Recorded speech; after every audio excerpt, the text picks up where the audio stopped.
ভূমি অধিগ্রহণ জটিলতা আর ঠিকাদারের খামখেয়ালিপনায় থমকে গেছে জামালপুর সদরের পুরনো ব্রহ্মপুত্র নদের উপর নির্মাণাধীন নান্দিনা লক্ষ্মীরচর সেতুর কাজ। নির্ধারিত সময় প্রায় শেষ হতে চললেও সেতুর অর্ধেকেরও নির্মাণ হয়নি। স্থানীয়দের অভিযোগ, ঠিকাদারের গাফিলতির কারণে সেতুর কাজ থমকে গেছে। তবে এলজিইডি জানায়, দ্রুত কাজ শেষ করতে ঠিকাদারি প্রতিষ্ঠানকে চিঠি দেওয়া হয়েছে। আনসারি সুমনের তথ্য ছবিতে প্রতিবেদন।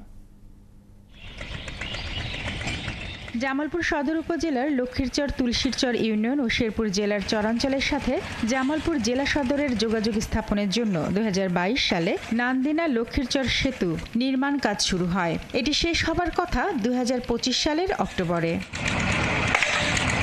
কিন্তু স্থানীয়রা জানান, ভূমি অধিগ্রহণ জটিলতা আর ঠিকাদারের খামখেয়ালিপনায় থমকে গেছে এই সেতুর কাজ।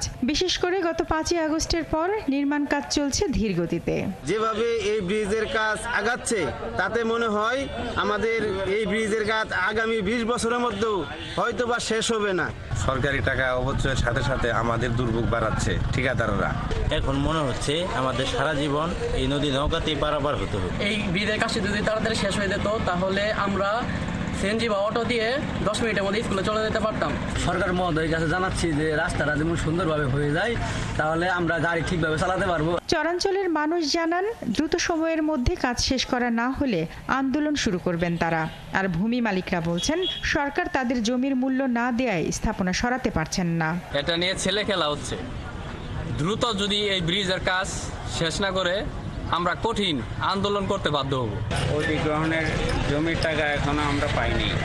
জমির টাকা না পাইলে আমরা দোকানপাট কিভাবে সরাবো? আমাদের টাকাটা দ্রুত দিয়ে দিলে আমরা টাকাটা খালি করে দিব। এদিকে স্থানীয় সরকার বিভাগ কর্তৃপক্ষ বলছে, ভূমি অধিগ্রহণ জটিলতা কাটাতে কাজ চলছে আর নির্মাণ কাজ শেষ করতে ইতিমধ্যে ঠিকাদারি প্রতিষ্ঠানকে চিঠি দেওয়া হয়েছে। জমি সংক্রান্ত জটিলতার কারণে কাজের গতি কিছুটা ধীরগতি হচ্ছে। ইতিমধ্যে সংশ্লিষ্ট ঠিকাদারকে ব্রিজ নির্মাণের অন্যান্য যে কাজগুলি করা যাবে সেগুলো যাতে ত্বরান্বিত করা যায় সেজন্য আমরা প্রয়োজনীয় দিক নির্দেশনা প্রদান করেছি। 606 মিটার দীর্ঘ এই সেতুটি নির্মাণ করা হচ্ছে লক্ষ্মীরচর ইউনিয়নের নান্দিনা ফেরিঘাট এলাকায়, যার ব্যয় ধরা হয়েছে 106 কোটি 82 লাখ টাকা। শারমিন স্বপ্না, 71।